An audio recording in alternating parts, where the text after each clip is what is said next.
वरहमतुल्लाहि वबरकातुहू। आप देख रहे हैं YouTube channel story with Hania.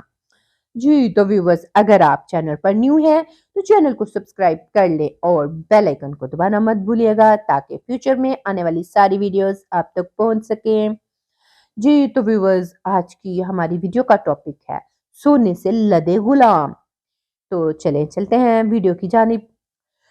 Maulana room ने लिखा है, एक दफा एक शख्स ने अल्लाह की इबादत करना शुरू कर दी और परवरदिगार की इबादत में इतना मशगूल हुआ कि दुनिया में सब कुछ छोड़ छाड़ कर सब कुछ बुला दिया और सच्चे दिल से अल्लाह की रजा में राजी रहने के लिए इंसानियत के रास्ते पर चल पड़ा। मौलाना रूम कहते हैं, एक वक्त वो आया कि इसके घर में कुछ खाने को भी ना बचा और होते होते वो वक्त भी आया कि घर बार सब खत्म हो गया और वो शख्स चलते हुए मौत के इंतजार में गलियां घूमता। अब तो बचा कुछ भी नहीं, तो इंतजार ही कर सकता था कि अल्लाह उसे संभाल ले। एक दिन बैठा हुआ था, देखा कि इसके करीब से एक लंबी कतार में घोड़े गुजर रहे हैं। इन घोड़ों की सीट सोने और चांदी से बनी हुई थी और इनकी पेटियों पर सोने के कपड़े पहने हुए थे। इन घोड़ों पर जो लोग बैठे थे वो किसी शाही घराने से कम ना लगते थे। इनके सरों पर सोने की टोपियां थीं। वो ऐसे मालूम हो रहा था कि कोई बादशाह जा रहा है।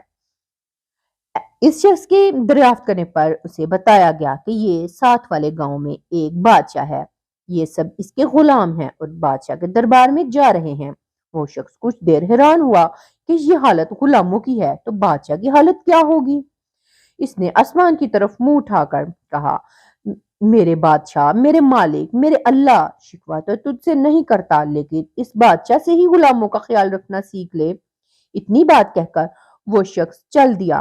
कुछ दिन गुजरे तो एक बुजुर्ग आए और इसका बाजू पकड़कर इसे एक जगह ले गए जहां वही गुलाम वही घोड़े थे।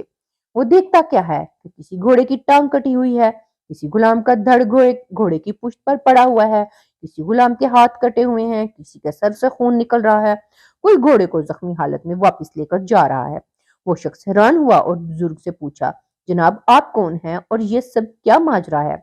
इस वक्त इस बुजुर्ग ने कहा, ये वही गुलाम हैं जो इस दिन सोने में लिपटे हुए थे और आज ये एक जंग से वापस आ रहे हैं, इसलिए इनकी ये हालत है।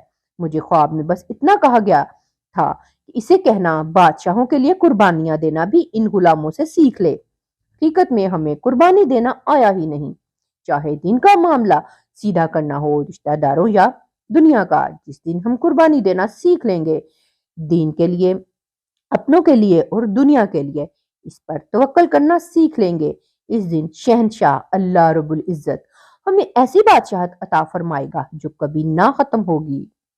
जी तो व्यूवर्स, कैसी लगी आपको आज की स्टोरी? कमेंट्स में जरूर बताइएगा। मिलते हैं नेक्स्ट वीडियो में किसी अच्छे से टॉपिक के साथ। तब तक के लिए इजाजत दें। अल्लाह हाफिज।